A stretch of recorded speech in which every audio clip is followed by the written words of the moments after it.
Hello दोस्तों, आप सभी को आपके अपने यूट्यूब चैनल पे बहुत बहुत स्वागत है।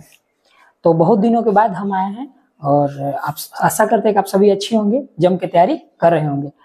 तो बिहार सब इंस्पेक्टर का वैकेंसी, जो बिहार दरोगा का जो वैकेंसी होता है 1799 अब आ चुका है और उसका फॉर्म भी भरा रहा है। आप ये पहली बात ही जानते हैं।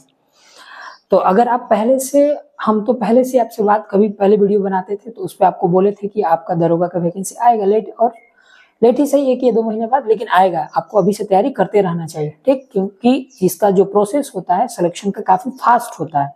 फॉर्म आने के बाद वो कब पीटी मेंस और फिजिकल ले लेता है आपको पता भी नहीं चलेगा और वो निकल जाता है। तो अगर आप पहले से लगे हुए होंगे तैयारी करने में तो अब तो और अच्छी बात है। अगर अभी से भी लगते हैं तो आपके पास पर्याप्त समय है, आप इसमें सिलेक्शन ले सकते हैं। ठीक, चलिए सिलेक्शन प्रोसीजर के मतलब जानने से पहले हम सबसे पहले इसका फॉर्म भरने के बारे में थोड़ा सा समझ लेते हैं कि इसका जो आपका 1799 जो सब इंस्पेक्टर है, इसका जो 26 सितंबर से लेकर के 26 अक्टूबर माने 1 महीना आपको फॉर्म भरने के लिए टाइम दिया गया है।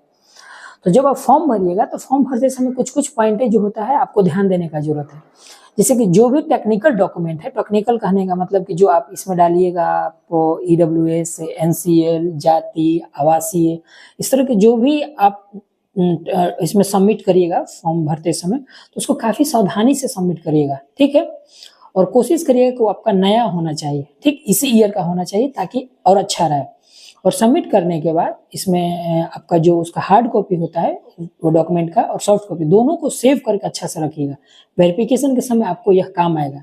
पहला बात ये ध्यान रखिएगा, जो भी डॉक्यूमेंट आप उसमें सबमिट करते हैं उसका soft copy and hard copy दोनों एक अलग फाइल में अच्छे से रखिएगा।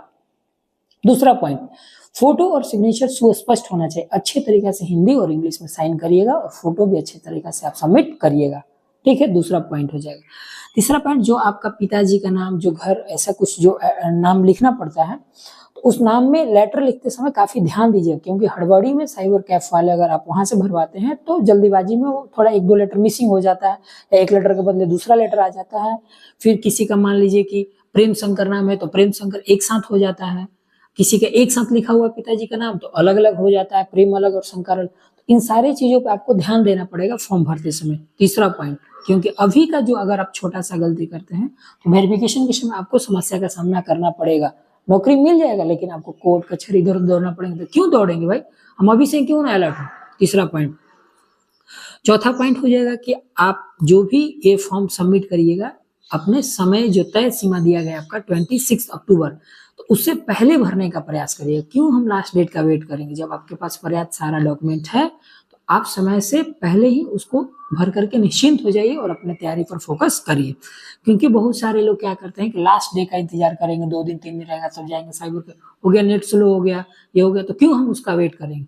तो ये 4-5 जो चीजें, बेसिक चीजें हैं, हम आपको बताएं, इस पर काफी ध्यान दीजिएगा और इसका इम्पैक्ट काफी अच्छा पड़ता है आपको वेरिफिकेशन के समय, ठीक है। तो ये था आपका फॉर्म भरने से संबंधित। अब बात करते हैं तैयारी के बारे में। तो तैयारी तो आप कर रहे होंगे, आप अच्छे टीचर के पास भी पढ़ रहे होंगे तो अच्छा बात है, अच्छा क्लास भी लिए होंगे ऑनलाइन तो वो भी और अच्छा बात है। अब जहाँ कहीं भी जुड़े हुए हैं अच्छे से जुड़े रहिए और उनके बताए हुए गाइडलाइंस के अनुसार आप कार्य करते रहिए, आप जरूर पहुंचिएगा। लेकिन इन सभी के बीच आता है आपका सेल्फ स्टडी का, मतलब कि आप स्वयं से कितना अध्ययन करते हैं, ये बहुत मायने रखता है। कॉन्फिडेंस आपका क्रिएट करेगा, जो आप सेल्फ स्टडी करते ही कॉन्फिडेंस क्रिएट करेगा। कोई भी एग्जाम में क्या होता है कि आपको 4 ऑप्शन रहेंगे, तो उसमें से आपको 3 ऑप्शन छांटने के बाद जो चौथा आंसर बनेगा वो जो एबिलिटी क्रिएट होता है वो हो जाएगा आपका सेल्फ स्टडी से क्रिएट डेवलप होगा। तो इसीलिए मतलब आपको सेल्फ स्टडी पर 3 से 4 घंटा एकदम जम के पढ़ना है, ठीक है। आपका ये 1799 पोस्ट है तो इसमें बहुत सारे लोग भी भरेंगे फॉर्म, संख्या भी अधिक होगी। हम आपको डरा नहीं रहेंगे, संख्या अधिक होगी तो आपको कंपटीशन ज्यादा है, वो सिर्फ काउंटिंग के लिए होता है, लेकिन फिर भी आपको तो अपना 100% देना ही पड़ेगा। तो कहीं से कुछ भी पढ़िए, कितना भी आवर्स पढ़िए, लेकिन सेल्फ स्टडी जरूर पढ़िए। जो भी टॉपिक में दिक्कत हो उसको गहनता से आकर के अध्ययन करिए। अब जैसे मान लीजिए कि आपको सिविक्स का चैप्टर पढ़ना है, कोई सेट बना रहे हैं, तो सेट बनाते समय आपको ये इमरजेंसी से संबंधित 352, 356, 360 से संबंधित क्वेश्चन गलत हो गया, 352, 356, 360, तो आप क्या करिएगा कि आपातकाल से संबंधित जितने भी पॉइंट्स है आप उसको अध्ययन करिएगा, ताकि जो नेक्स्ट सेट आप बनाइएगा, नेक्स्ट अगर आपको ऐसा क्वेश्चन मिलता है तो इन टॉपिक से संबंधित हो तो आपका गलत नहीं होना चाहिए। तो ये आपका होगा आपका सेल्फ स्टडी से। तो सेल्फ स्टडी आपको डेफिनेटली करना ही करना होगा आपका। तो आज बस इतना ही आज के लिए इतना ही। फिर हम अगले वीडियो में बात करेंगे कि पीटी की तैयारी के बारे में हम किस तरह से काम करें ताकि हमारा पीटी ना रुके, ठीक, क्योंकि पीटी और मेंस में थोड़ा सा सिलेबस का अंतर हो जाता है। तो अगले वीडियो में बताएंगे। अभी आप बस 2 चीजों, कैसे फॉर्म भरना है और self study is most important है आपका। हम लोग का भी सिलेक्शन आपका सेल्फ स्टडी से ही हुआ है आपका, ठीक।